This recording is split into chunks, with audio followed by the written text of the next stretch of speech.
Post-mortem. El reconocimiento de la existencia del segundo cuerpo lleva aparejada la pregunta que la humanidad se hace desde el día en que aprendió a pensar. ¿Seguimos viviendo? ¿Hay vida más allá de la tumba? Las religiones nos dicen que creamos, que tengamos fe. Esto no es suficiente para el pensador silogístico en busca de premisas válidas que sean claras y lleven a conclusiones ineludibles. Todo lo más que yo puedo hacer es ser relator objetivo de mi experiencia subjetiva. Quizás mis premisas sean válidas para quien lea este libro. Conocí al Dr. Richard Gordon en Nueva York en 1942. Era un especialista en medicina interna. Nos hicimos amigos y se convirtió en nuestro médico de familia. Era un hombre con muchos años de experiencia, y posee un curioso sentido del humor, entre cínico y sarcástico. Era realista, con la sabiduría que otorga la experiencia. Cuando nos conocimos rondaría la cincuentena, por lo tanto, no le conocí de joven. Era alto y delgado, y el pelo blanco empezaba a ralearle. El Dr. Gordon tenía dos costumbres. Había decidido vivir mucho tiempo, por lo que actuaba con mucha prudencia. Caminaba deliberadamente a paso lento y cauteloso. No corría más que si era absolutamente necesario. Mejor dicho, cuando caminaba, paseaba con estudiada despreocupación. La segunda consistía en que, cuando alguien acudía a su consulta, él se quedaba mirándole desde la puerta que daba al pasillo. No decía, hola, ni saludaba con la cabeza o con la mano. Se limitaba a mirar, como diciendo, ¿qué demonios le pasa a este? Pese a no habernos hablado nunca, entre el Dr. Gordon y yo había una comunicación muy cálida e íntima. Era una de esas cosas que ocurren sin explicación, sin razón lógica. No teníamos demasiado en común, aparte del hecho de haber coincidido casi en el mismo momento de la historia. Visité al Dr. Gordon en su consulta en la primavera de 1961 y almorcé allí con él. La comida la hizo en un infiernillo Bunsen, su enfermera de toda la vida. Le noté cansado y preocupado y se lo comenté. No me encuentro demasiado bien, contestó, y acto seguido tuvo una salida de las suyas. ¿Qué pasa? Es que un médico no puede ponerse enfermo nunca. Me reí y le sugerí que hiciera algo al respecto, como acudir a su médico de familia. Ya lo haré, dijo distraídamente y volviendo enseguida a su estilo habitual, pero antes voy a ir a Europa. Le dije que me parecía muy bien. Ya tenemos los billetes, continuó. Ya hemos estado allí varias veces, pero ahora quiero conocer un montón de sitios que nos faltan por ver. ¿Ha ido usted alguna vez a Grecia o Turquía, España, Portugal, Egipto? Le dije que no. Pues debería ir, dijo apartando la comida. Vaya en cuanto pueda, no debe dejar de ver esos sitios. Desde luego, yo no me los voy a perder. Dije que lo intentaría, pero que no tenía un trabajo que pudiera esperar hasta mi vuelta. Entonces él se puso serio. Bob. Esperé a que continuara. No me gusta cómo me encuentro, dijo preocupado. No me gusta, ¿por qué no se vienen su esposa y usted a Europa con nosotros? Ojalá hubiéramos ido. El Dr. Gordon y su esposa embarcaron con rumbo a España, aproximadamente, una semana después. Como no dieron señales de vida, imaginé que estarían tomando el sol en algún lugar del Mediterráneo. La señora Gordon me telefoneó al cabo de 6 semanas. Su esposo se había puesto enfermo en Europa y habían tenido que interrumpir el viaje. No había querido recibir tratamiento en el extranjero, sino que insistió en volver a casa. Entonces, empezó a sentir fuertes dolores que provocaron su ingreso inmediato al hospital para un reconocimiento. No pude verle en el hospital, pero estuve al corriente de su estado por medio de su esposa. El reconocimiento había dado resultado. Le encontraron lo que estaban buscando, un cáncer abdominal incurable. Lo único que se podía hacer era aliviarle el dolor en la medida de lo posible. No volvería a salir del hospital. Vivo, se entiende. O, mejor dicho, físicamente vivo. Al enterarme pensé que debía encontrar alguna forma de ver al Dr. Gordon. Ahora estaba todo bastante claro, como casi todo cuando se mira retrospectivamente. Estoy convencido de que sabía lo de su enfermedad el día que nos habíamos visto en su consulta. Al fin y al cabo, era internista. Podía haber estudiado los síntomas en su propio laboratorio personal. Esa era la razón del súbito viaje a Europa. No quería desperdiciar esta última oportunidad. Y así lo hizo. A mí me acuciaba la necesidad de hablar con el Dr. Gordon. En ninguna de nuestras conversaciones le había hablado de mi excéntrico talento, ni de mis andanzas. Creo que tenía miedo de que hubiera echado para atrás la cabeza y se hubiera reído de mí para mandarme enseguida a la consulta de su hijo psiquiatra. Ahora era diferente. Se enfrentaba con algo en lo que tal vez podría ayudarle yo, para variar. No sabía cómo podía ayudarle lo que había descubierto en mis andanzas, pero tenía la profunda convicción de que así era. Intenté ver al Dr. Gordon en reiteradas ocasiones, pero solo permitían la entrada en la habitación a su esposa. Hasta que le pedí a ella que me ayudara a verlo. Me contó que su esposo sufría un dolor tan fuerte que estaba casi todo el tiempo sedado. Por lo tanto, eran contadas las ocasiones en las que se le podía ver lúcido y consciente. Normalmente a ella le reconocía por la mañana temprano, aunque no todos los días. Le dije que tenía algo importante que contarle. No fingía. En medio de su dolor, comprendió que yo quería transmitirle un mensaje que iba más allá del consuelo de un amigo. La intuitiva mujer halló una solución. ¿Por qué no le escribe una carta?, sugirió. Yo se la llevaré. Le dije que temía que no pudiera leerla. Usted escríbala, dijo ella, que yo se la leeré cuando esté lo suficientemente consciente como para entenderla. Y eso fue lo que hicimos. Ella se la leyó varias veces a su marido en los momentos en que él estaba consciente. Después me contó que no lo había hecho por propia iniciativa, sino porque él se lo había pedido. Había algo en la carta que él quisiera grabar en su cabeza. Al enterarme de esto sentí una gran pena. Seguro que no habría echado la cabeza para atrás ni se habría reído. Podríamos haber compartido muchas más cosas si yo hubiera tenido el valor suficiente para comentar mis actividades con él. He aquí algunos fragmentos extraídos de la carta que le escribí. Comillas. Y se acuerda de todas las pruebas y reconocimientos que me hizo porque sabía que a mí me preocupaba algo. Bueno, eso fue al principio. Ahora que va a estar algún tiempo en el hospital podría tratar de averiguarlo usted mismo. De ese modo no tendrá que hacerme caso a mí. Le dará algo que hacer mientras se repone. Primero de todo, tiene que aceptar la posibilidad, por remota que pueda parecerle, de que puede usted actuar, pensar y existir sin la restricción de un cuerpo físico. Y no le diga a su esposa que me envía a su hijo, el psiquiatra. Para resolver esto no basta con Freud. Además, él ya gana suficiente dinero. En todas nuestras conversaciones no me pareció apropiado sacar el tema a colación. Pero ahora que está usted postrado, tómeselo en serio. Podría resultarle útil y espero que pueda usted descubrir algunas cosas que a mí se me han pasado por alto. No depende más que de que pueda usted desarrollar la capacidad de abandonar su cuerpo físico mientras está echado en la cama del hospital. En ese caso, todo esto podría serle de suma utilidad. Puede ser una forma de mitigar el dolor físico. Inténtelo. Con toda la sinceridad de que soy capaz, Dick, le insto a que lo piense. Habrá superado un hito importante por el mero hecho de aceptar la idea de que podría existir su segundo cuerpo no físico. Conseguido esto, la única barrera restante es el miedo. Y no tiene por qué ser así, porque equivale a tener miedo de la propia sombra, de uno mismo. Es una idea más natural que extraña. Acostúmbrese a que la falta de experiencia consciente a este respecto no significa que haya que tenerle miedo. Solo se teme a lo desconocido mientras lo sigue siendo. Si asume usted esto, no tiene por qué tener miedo. Entonces, y solo entonces, pruebe la fórmula que le he escrito aquí. Desconozco los efectos de los medicamentos que esté usted tomando. Puede que faciliten o entorpezcan esta técnica. En cualquier caso, inténtelo. Tal vez no funcione a la primera. Lo más importante es que me cuente cómo le va. Cuando se mejore, quizás pueda pasar a verle y hablar largo y tendido sobre esto. Lo habría hecho ya, pero sabe usted lo escrupuloso que es el hospital con sus normas. Si habla con su esposa de lo que le planteo, seguro que ella me lo transmitirá. Aunque preferiría oírlo de usted más adelante. Cuénteme. Paréntesis que abre paréntesis que cierra comillas . La señora Gordon no me contó si llegó a intentarlo. Me pareció absolutamente inapropiado pedirle detalles concretos en aquellos momentos. Ya tenía bastante con la desoladora tristeza de saber que la enfermedad de su esposo era terminal. Sigo sin saber a ciencia cierta si se dio cuenta de que mi carta podía estar concebida como sugerencias de preparación para la muerte. El doctor Gordon entró en coma pocas semanas después. Murió apaciblemente, sin volver a recobrar la conciencia. Pensé durante varios meses en intentar ir a ver al doctor Gordon, donde quiera que estuviese. Era la primera persona allegada a mí que había fallecido desde el desarrollo de mi excéntrico talento. Me movían a ello tanto la curiosidad como la objetividad. Era la primera oportunidad de este tipo que se me presentaba. Estaba convencido de que, si es que continuaba existiendo, al doctor Gordon no le importaría. Como no era muy ducho en estos asuntos, decidí que probablemente él necesitaría algún tiempo de descanso antes de que yo interfiriera en lo que estuviera haciendo. Además, necesitaba hacer acopio de fuerzas por mi parte. Era un experimento que no había intentado nunca. Podía resultar verdaderamente peligroso, hasta que por fin lo intenté un sábado por la tarde. Me costó una hora llegar al estado vibratorio, hasta que salí de mi cuerpo gritando mentalmente: quiero ver al doctor Gordon. Un instante después empecé a ascender rápidamente, y no tardé en sentir nada más que el movimiento y algo así como una ráfaga de brisa. También noté una mano bajo el codo izquierdo. Alguien estaba ayudándome a llegar allí. Tras lo que me pareció un viaje interminable, de pronto me detuve, o me hicieron detenerme. Estaba de pie, algo perplejo, en una sala grande. Me dio la impresión de que era una especie de psiquiátrico. La mano bajo mi codo me condujo a una puerta abierta y me hizo quedarme bajo el dintel, desde donde pude asomarme a la sala contigua. Una voz masculina me habló casi directamente al oído derecho y me dijo: espere aquí, el doctor le vendrá a ver en un minuto.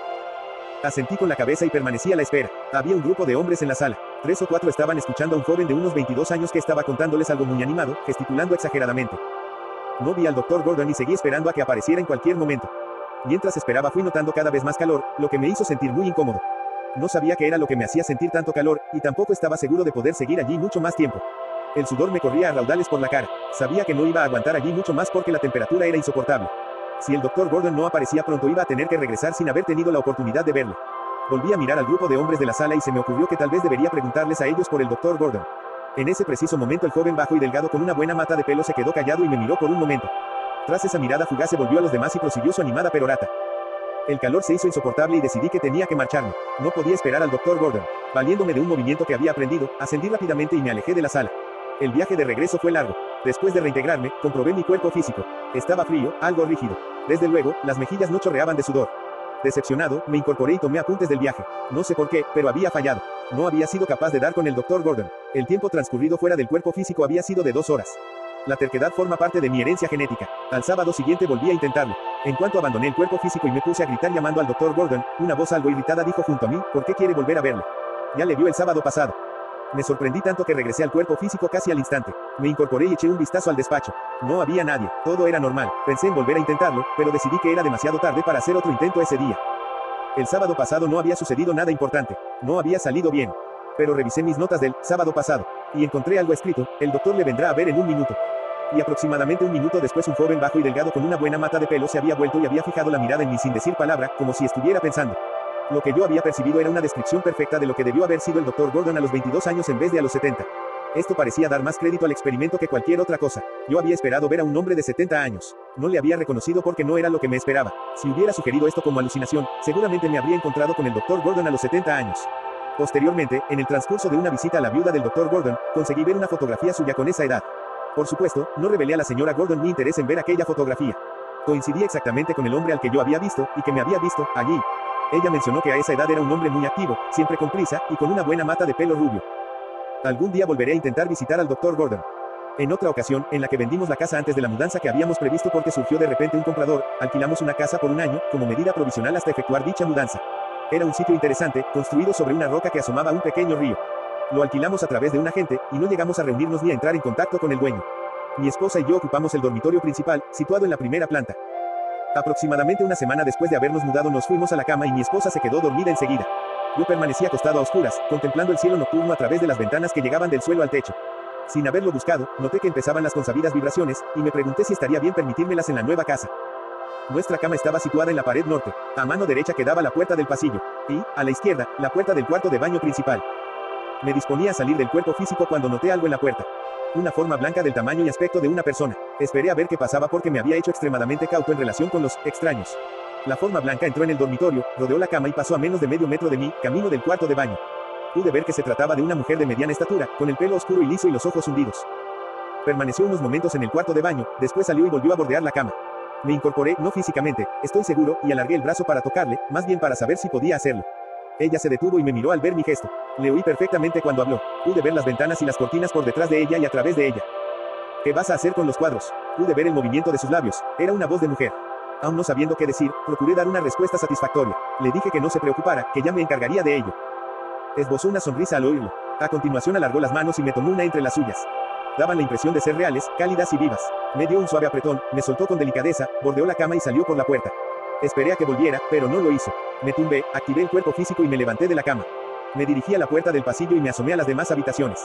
Allí no había nadie, tampoco encontré nada en las habitaciones del piso de abajo. Entonces tomé unas notas, volví a la cama y me dormí. Pocos días después conocí a nuestro vecino, el psiquiatra Dr. Samuel Kahn. Me encontraba con psiquiatras por doquier. Le pregunté si conocía a los dueños de la casa donde yo vivía. Sí, les conocí bastante bien, dijo el Dr. Kahn. La señora W murió hace un año. El señor W no quiso volver a entrar en la casa a raíz de eso, se mudó y no volvió. Le dije que era una pena, porque era una casa bonita. Pero la casa era de ella, usted ya me entiende, respondió el Dr. Kahn. Por cierto, murió en casa, en la habitación donde ahora duerme usted. Le dije que era interesante. La casa había debido gustarle mucho. Desde luego, contestó, le gustaba mucho la pintura. Tenía cuadros colgados por todas partes. La casa era toda su vida. Le pregunté si por casualidad tenía alguna foto de la señora W. Déjeme ver, se lo pensó un momento. Pues sí, creo que sale en la foto de grupo que nos sacamos en el club. Voy a ver si la encuentro. El Dr. Kahn volvió al poco rato. Traía en la mano una fotografía de unos 50 o 60 hombres y mujeres. A la mayoría solo se les veía la cabeza porque estaban en filas. El Dr. Kahn observó la fotografía. Está por aquí, sí, estoy seguro. Miré la fotografía por encima de su hombro. Una cara de la segunda fila me resultaba familiar. La toqué con el dedo y le pregunté al Dr. Kahn si era la señora W. Oh, sí, esa es la señora W. Su curiosidad dio paso a una observación. Ah, usted debe de haber encontrado alguna foto suya por la casa. Dije que sí, que eso era. De paso le pregunté si la señora W tenía algún gesto peculiar o cosa por el estilo. Que yo recuerde, no, respondió. Pero pensaré en ello. Seguro que tenía alguno. Le di las gracias e hice ademán de marcharme. Pero me volví cuando me llamó. Espere un momento, había una cosa, dijo el Dr. Kahn. Le pregunté qué era. Es curioso, cuando estaba contenta o agradecida te tomaba la mano entre las suyas y te daba un pequeño apretón. ¿Le sirve esto? Claro que servía. Sabía por experiencia que podía atreverme a cosas así en asuntos que eran a todas luces insólitos. Agnew Benson era un amigo íntimo más o menos de mi edad y con el que tenía mucho en común. Le conocía desde hacía 8 años. Era piloto, entre otras cosas, y volaba a menudo en el avión de su empresa. Uno de los temas que más le interesaba estudiar era la antigravedad, asunto del que hablamos muchas veces. Tenía un laboratorio donde realizaba experimentos en esta área. Entre las materias que comentamos, relativas a sus estudios acerca de la gravedad, estaba la cuestión de cómo podían demostrar una o dos personas cualquier resultado efectivo en antigravedad en esta época de grandes equipos de investigación con instrumental extraordinariamente costoso. Durante un viaje de negocios a Nueva York en 1964 me encontré en la habitación del hotel con una hora libre por la tarde. Decidí echar una siesta, me acosté en la cama y, cuando estaba a punto de quedarme dormido, oí la voz del señor Benson. Hay un modo de demostrar la antigravedad. No hace falta más que demostrársela a uno mismo, y usted está preparado para hacerlo. Me incorporé, completamente despierto. Sabía a qué se estaba refiriendo la voz, aunque no había tenido valor para intentarlo. Pero, porque sonaba tan real la voz del señor Benson en este sueño. Miré el reloj de la mesilla, que marcaba las 3:15. Estaba demasiado despierto como para poder quedarme dormido, de manera que me levanté y salí. Cuando 2 días después regresé a casa, mi esposa estaba muy callada. Le pregunté si pasaba algo. No hemos querido molestarte con todo lo que tenías que hacer en Nueva York, dijo, pero ha muerto Agnew Benson. Se ha matado al intentar aterrizar con su avión en un pequeño aeródromo de Ohio. Recordé la voz del señor Benson en Nueva York. Le pregunté si se había matado hacía 2 días a eso de las 3:15 de la tarde. Mi esposa me miró un tanto confusa y dijo: sí, fue a esa hora. No me preguntó cómo lo sabía yo. Hacía mucho tiempo que estaba sobre aviso acerca de mí. No hice ningún intento de ir a ver al señor Benson durante varios meses.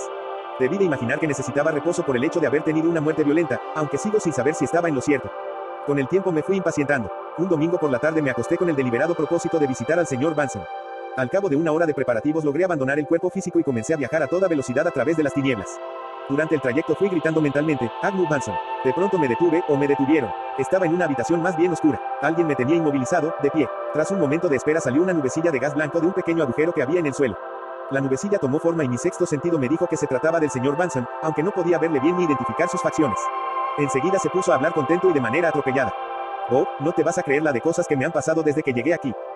Y no hubo más. A una señal de alguien la nubecilla de gas blanco perdió su forma humana y volvió a desaparecer por el agujero del suelo. Las manos que me sujetaban por los codos me dieron media vuelta y regresé al cuerpo físico. Esa era la forma de ser del señor Benson, la de interesarse por cosas y experiencias nuevas en vez de perder el tiempo con él, entonces, o el pasado. Igual que el Dr. Gordon. Si era una alucinación a medias inducida, al menos era original. Jamás había leído nada semejante. Explica eso la coincidencia horaria en la habitación del hotel de Nueva York. Otro caso más. Mi padre falleció en 1964, a la edad de 82 años. En mis años jóvenes yo había sido rebelde a la autoridad paterna, pero en sus últimos años me sentí próximo a él. Y estoy seguro de que el sentimiento era recíproco. Había sufrido un derrame cerebral meses atrás que le dejó prácticamente paralizado y sin habla. Esto último era lo más lacerante, ya que era lingüista y había dedicado su vida a la enseñanza de idiomas. Cuando le visitaba durante ese periodo hacía desesperados esfuerzos por hablarme, tantos que me partían el corazón. Sus ojos suplicaban que le comprendiera. De sus labios no salían más que leves quejas. Yo procuraba consolarle y hablaba con no. Él me respondía como podía. No sabría decir si entendía mis palabras. Mi padre murió apaciblemente una tarde mientras dormía. Había tenido una vida plena, llena de éxitos, y su muerte produjo una sensación agridulce de tristeza y liberación. He pensado muchas veces en la importancia de las opiniones e ideas fundamentales que aprendí de mi padre. Siempre le estaré agradecido. En esta ocasión estaba mucho menos agitado, puesto que quien acababa de fallecer era alguien muy próximo a mí. O quizás fuera que la familiaridad, al menos cierta sensación, me inducían a tener más fe y menos cautela. La única razón por la que aguardé varios meses fue la conveniencia. Quehaceres acuciantes en mi vida personal y profesional impidieron que pudiera hallar la tranquilidad necesaria. Con todo, una noche entre semana me desperté a las 3 de la madrugada con la sensación de que podía intentar visitar a mi padre. Cumplí con el ritual y las vibraciones no tardaron en llegar. Abandoné el cuerpo físico en cuestión de segundos sin el menor esfuerzo, me levanté y emprendí el viaje a través de la oscuridad. Esta vez no grité mentalmente. Me concentré en la mentalidad de mi padre y me extendí hasta donde él estaba. Empecé a moverme a toda prisa entre tinieblas. No podía ver nada, pero tenía una intensa sensación de movimiento reforzada por el roce del aire espeso y como líquido contra mi cuerpo. Era como deslizarse por debajo del agua después de una zambullida. De pronto me detuve. No recuerdo que esta vez me detuviera nadie, ni tampoco noté ninguna mano en el codo. Me hallaba en una sala mal iluminada de grandes proporciones. Al parecer, yo estaba al tanto de que aquello era un hospital o una casa de reposo, si bien allí no se aplicaban tratamientos tal como nosotros los conocemos. Busqué a mi padre con la mirada. No sabía que me iba a encontrar, aunque abrigaba esperanzas de que fuera un encuentro jubiloso. Fuera de la sala donde me hallaba había otras dependencias menores. Me asomé a 2 de ellas y vi a algunas personas que no me prestaron ninguna atención. Empecé a preguntarme si no me habría equivocado de sitio. La tercera dependencia no era mayor que una celda monacal, con un ventanuco en la pared del fondo. Había un hombre apoyado en la pared y mirando por la ventana. Cuando entré solo le vi la espalda. Después se volvió y me vio. Puso cara de asombro y mi padre, muerto, me habló. ¿Qué estás haciendo aquí? Lo dijo igual que una persona que hubiera recorrido medio mundo y se encontrara de pronto con alguien de quien acabara de despedirse al partir. Debido a la emoción, no fui capaz de articular palabra, por lo que me quedé allí plantado, confiando en el jubiloso encuentro que anhelaba. Se produjo enseguida. Mi padre se acercó, me tomó por las axilas y se puso a subirme y a bajarme por encima de su cabeza, tal como hacía cuando yo era niño, tal como los padres hacen con sus hijos. Volvió a dejarme en el suelo y fui capaz de preguntarle qué tal estaba. Mucho mejor ahora, ya no tengo dolores, dijo. Fue como si me hubiera recordado algo que yo quisiera olvidar. Las fuerzas parecieron abandonarle y se alejó con aspecto fatigado. Le miré, y él parecía haber olvidado que yo estaba allí. Se le veía más flaco, con aspecto de cincuentón, deduje por las fotografías que había visto de él a esa edad. Me dio la sensación de que el encuentro había terminado. No daba más de sí por el momento. Salí sigilosamente de la habitación, di media vuelta, me extendí y regresé al cuerpo físico. La vuelta fue mucho más rápida que la ida. Había sido así, había sido tan intenso el dolor en aquellos últimos días en que no podía hacerse entender para hacer algo que le aliviara. En caso de ser cierto, qué terrible prisión había debido ser su cuerpo. Desde luego, la muerte era una bendición. Intentaré volver a verle. No lo sé, no sé si debo. Hay muchas otras experiencias menos personales pero igual de impresionantes. Todas ellas me condujeron a una conclusión empírica ineludible que justificaba las muchas horas de angustia, incertidumbre, miedo, soledad y desilusión. Fueron un punto de embarque en lo que algunos llaman el salto cuántico en el pensamiento y el comienzo de un punto de vista nuevo que permitió que los dolores y placeres del aquí y ahora adquirieran toda su importancia, que es un minuto, una hora, un año en un infinito de existencia. Todas ellas abrieron una puerta a la realidad incomprensible en última instancia para la mente consciente humana, por mucho que siga asombrando al curioso y comprometiendo al intelectual. Es todo lo anterior mi respuesta. Sumando estas experiencias con el conocimiento de que la personalidad humana puede operar y opera fuera del cuerpo físico, la respuesta no puede ser más que una. Si aquí hay un gran mensaje, debe bastar con esto. 8. Porque me lo dice la Biblia. ¿Qué pasa si el ser humano tiene un segundo cuerpo? Si ese segundo cuerpo sobrevive a lo que llamamos muerte, y si la personalidad y el carácter siguen existiendo en esta forma vieja, nueva. Es una pregunta tan antigua como el tiempo que exige su respuesta. Hasta la fecha, en 12 años de actividades no físicas, no he hallado ninguna prueba que corrobore las nociones bíblicas de Dios y la vida ultra, terrena en un lugar llamado cielo. Quizás sí la haya encontrado y lo que pasa es que no la he reconocido. Es muy posible, a lo mejor es que no estoy cualificado. Por otro lado, buena parte de lo que he encontrado podría ser alguna cuestión fundamental distorsionada a lo largo de cientos de años. Vamos a empezar por la oración, que se supone que es una comunicación directa con Dios. Tal como se nos enseña a rezar hoy es como si se recitara una fórmula química sin conocer su propósito original ni el significado de sus ingredientes. O la manera en que nuestros hijos cantan, el puente de Londres se va a caer, sin saber el significado original de la canción. Toda nuestra civilización está plagada de semejantes hábitos irracionales. Evidentemente, la oración es uno de ellos. En algún lugar alguien supo cómo rezar, trató de enseñar a los demás. Unos cuantos aprendieron la metodología, otros se quedaron solo con las palabras, que se alteraron y cambiaron con el paso de los años. La técnica se perdió poco a poco hasta que era redescubierta por casualidad periódicamente a lo largo de los siglos. En los últimos casos ha sido muy raro que el redescubridor haya podido convencer a los demás de que la vía antigua y establecida no es del todo apropiada. Esto es todo lo que yo puedo contar. La vía antigua y establecida no es suficiente. O, como suelo decir, a lo mejor es que no estoy cualificado. Peor aún, a lo mejor mi preparación para la oración fue insuficiente. El caso es que no me ha servido. He aquí un ejemplo. En un viaje fuera del cuerpo me hallaba yo de regreso al mundo físico a toda velocidad con todo aparentemente bajo control.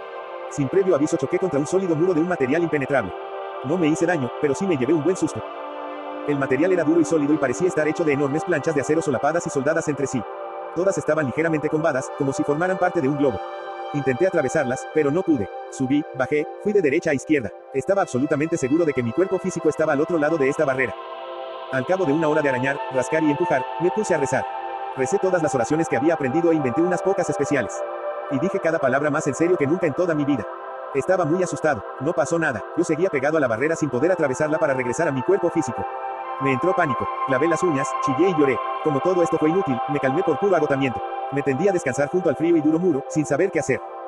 No sé cuánto tiempo estuve así antes de recobrar la capacidad para pensar con objetividad. Pero así fue, no podía o, al menos, no quería quedarme allí para siempre. Parecía una situación imposible, donde me había encontrado yo antes una situación aparentemente imposible. Lo recordé, años atrás, un amigo mío y yo habíamos comprado una avioneta cuyas características de vuelo desconocíamos. La compramos nada más que porque salía barata y se hallaba en buen estado. Tras varias prácticas de vuelo por el aeródromo decidimos hacer acrobacias. Pedimos prestados 2 paracaídas, despegamos y ascendimos hasta unos 3.500 metros de altitud. Hicimos varios ochos majestuosos, unos cuantos rizos y otras tantas caídas en barrena. Todo parecía ir bien. Una vez que recuperamos altitud, picamos ligeramente hacia abajo y accionamos la palanca y el timón para dar una voltereta. De repente entramos en barrena. Centramos la palanca y la llevamos hacia adelante, el procedimiento aceptado de recuperación. Antes había funcionado a las 1000 maravillas. Pero esta vez no, caíamos cada vez más deprisa y como a tirones. Accionamos el timón en sentido contrario, aceleramos, pero no tuvo ningún efecto. Al contrario, caíamos cada vez más deprisa y el suelo quedaba cada vez más cerca. Bill me miró desde el asiento delantero con el rostro lívido. Me gritó por encima del ruido del viento, más vale que saltemos de aquí. Yo también estaba dispuesto a saltar. Lo único que me retuvo unos segundos más fue la posible pérdida de la avioneta que tantos ahorros me había costado. Y pensé, lo hemos intentado todo, excepto el procedimiento que viola las normas, lo único que no hay que hacer si se entra en barrena. Tirar hacia atrás de la palanca. ¿Qué tenía que perder? Tiré hacia atrás de la palanca. La avioneta dejó de dar vueltas y ganó velocidad de vuelo. La hice girar hasta que la tierra quedó donde le correspondía. Aterrizamos sanos y salvos, salimos como pudimos y nos sentamos en el suelo. Habíamos caído en barrena externa. Ninguno de los dos había visto ni intentado nada semejante con anterioridad. Me acordé de eso. Traté de poner en práctica la misma idea mientras me hallaba allí, jadeante junto a la barrera. Adelante, arriba, abajo, derecha, izquierda, fue inútil. No quedaba más que una dirección, aunque por lo que yo sabía no era la buena. Pero como no se perdía nada por probar, lo intenté, y momentos después estaba en el cuerpo físico, temblando, pero sano y salvo. ¿Por dónde había ido? Visto retrospectivamente, estaba claro, me alejé de la barrera por la misma ruta por donde había venido. No sé por qué dio resultado. Tampoco sé qué era la barrera. Quizás podría pensarse que habían dado resultado mis oraciones. El caso es que regresé, o sea, que si habían dado resultado, no fue al modo en que me lo había enseñado la religión. Ningún ángel custodio había venido a proporcionarme ayuda ni consuelo. En otra ocasión fui a visitar a mi hermano y a su familia y me quedé a pasar la noche allí. Poco después de retirarme a la habitación de invitados me acosté, estaba muy cansado. El cabecero de mi cama estaba junto al tabique de separación entre mi habitación y la de mi sobrina de 4 años. Su cama también estaba junto al mismo tabique. Mientras me acostaba a oscuras me vinieron las consabidas vibraciones y decidí salir del cuerpo físico un momento para saber si podía hacerlo estando lejos de casa. Nada más abandonar el cuerpo físico me di cuenta de que había 3 seres en la habitación. Permanecí por precaución junto a mi cuerpo físico mientras se me acercaban. Empezaron a tirar de mí, no con fuerza, más bien con la idea de observar mi reacción. Se lo estaban pasando bien. Yo traté de mantener la calma, pero eran 3. No estaba seguro de poder volver enseguida al cuerpo físico antes de que me llevaran con ellos. De tal manera que recé. Volví a rezar todas las oraciones que recordaba. Pedí a Dios que me ayudara. Pedí ayuda en nombre de Jesucristo. Probé con varios santos de los que había oído hablar a mi esposa católica. El resultado fue que mis agresores se rieron a carcajadas y se metieron conmigo con más entusiasmo. Oído rezar a sus dioses, se rió uno con desdén. Oído. Creo que me enfadé un poco después de eso. Retrocedí, me acerqué a mi cuerpo físico y me introduje en él. No era exactamente devolvérsela, pero desde luego no permanecí pasivo. Una vez en el cuerpo físico, me incorporé muy aliviado por haber vuelto. Al incorporarme oí el llanto de un niño. Procedía de la habitación que se encontraba al otro lado del tabique. Esperé un rato, confiando en que mi cuñada viniera a calmar a la niña para que volviera a dormirse. 10 minutos después la niña J no había dejado de llorar. Me levanté y me dirigí al dormitorio contiguo. Mi cuñada tenía en brazos a la niña, que seguía llorando, y procuraba consolarla. Le pregunté si pasaba algo, si podía yo ayudarle en algo. Se le pasará enseguida, creo, contestó mi cuñada. Debe de haber tenido una pesadilla o un mal sueño y no consigo despertarla. Le pregunté cuánto tiempo llevaba llorando la niña. Oh, un rato antes de que entraras tú. No suele portar así, normalmente tiene un sueño profundo. Volví a ofrecer mi ayuda en caso de que fuera necesario y regresé a mi habitación. Al poco, la pequeña J se calmó y se quedó dormida. Era una coincidencia la pesadilla en trance de mi sobrina. Quizás era que yo necesitaba otra técnica de oración. Hubo muchas otras incidencias semejantes, si bien todas ellas con el mismo patrón, cuando intentaba el método convencional y aceptado de oración. Sin embargo, los resultados son más halagüeños en relación con el cielo y el infierno. Están en algún punto del escenario 2, si es que existen. Según se dice, en los viajes no físicos al escenario 2 a menudo hay una capa o zona que debe atravesarse. Al parecer, se trata de la parte del escenario 2 más próxima y relacionada con el aquí y ahora. Es un océano negruzco donde el menor movimiento atrae a seres acechantes y martirizantes. Es como si uno fuera el gusano pegado al anzuelo y arrojado a esta área inmensa. Moviéndose despacio y sin reaccionar ante los peces, curiosos que venían a investigar, se puede atravesar sin mayores incidentes. Un movimiento más violento y defensivo provoca que los más excitados moradores de la zona se precipiten a morder, tirar, empujar y golpear. Podría ser esto los linderos del infierno. Es fácil concluir que una penetración pasajera de esta capa más cercana traería a la mente como habitantes principales, demonios y diablos. Parecen infrahumanos y, sin embargo, poseen una capacidad evidente de actuar y pensar independientemente. ¿Quiénes y qué son? No lo sé, no me he tomado la molestia de permanecer allí el tiempo suficiente para averiguarlo. Solo mediante reiterados ensayos y errores llegué a descubrir el método para atravesar la zona con relativa paz. En estos mundos donde los pensamientos no solo son cosas, sino que lo son todo, incluido uno mismo, los defectos y cualidades son determinantes. Un asesino despiadado puede acabar en esa parte del escenario 2 donde todos son como él. Ciertamente, esto debe ser el infierno para personas así, porque no hay víctimas inocentes e indefensas. Proyectando esto hacia afuera empiezan a distinguirse múltiples variaciones. El destino en el cielo o el infierno del escenario 2 parece obedecer completamente a la configuración de las más profundas y constantes, y quizás inconscientes, motivaciones, emociones y tenencias de la personalidad. Las más consistentes y fuertes actúan como aposentadoras al entrar en este ámbito. Estoy seguro de esto porque siempre ha funcionado así cuando he viajado no físicamente por el escenario 2. Funciona así con independencia de lo que uno quiera. El más mínimo deseo en un momento inoportuno o una emoción profunda de la que no se era consciente desvían el viaje en esa dirección. Algunos de los destinos resultantes han revestido para mí todos los aspectos del infierno. Otros podrían considerarse el cielo. También hay algunos que en la práctica presentan solo ligeras diferencias con nuestras actividades en el aquí y ahora. Por lo tanto, ¿qué pasa si el escenario 2 parece tener partes del infierno y no está suficientemente a la altura de nuestras nociones del cielo? ¿Dónde buscar orientación? ¿Dónde están el Dios y el cielo a que rendimos culto? Se me escapa algo.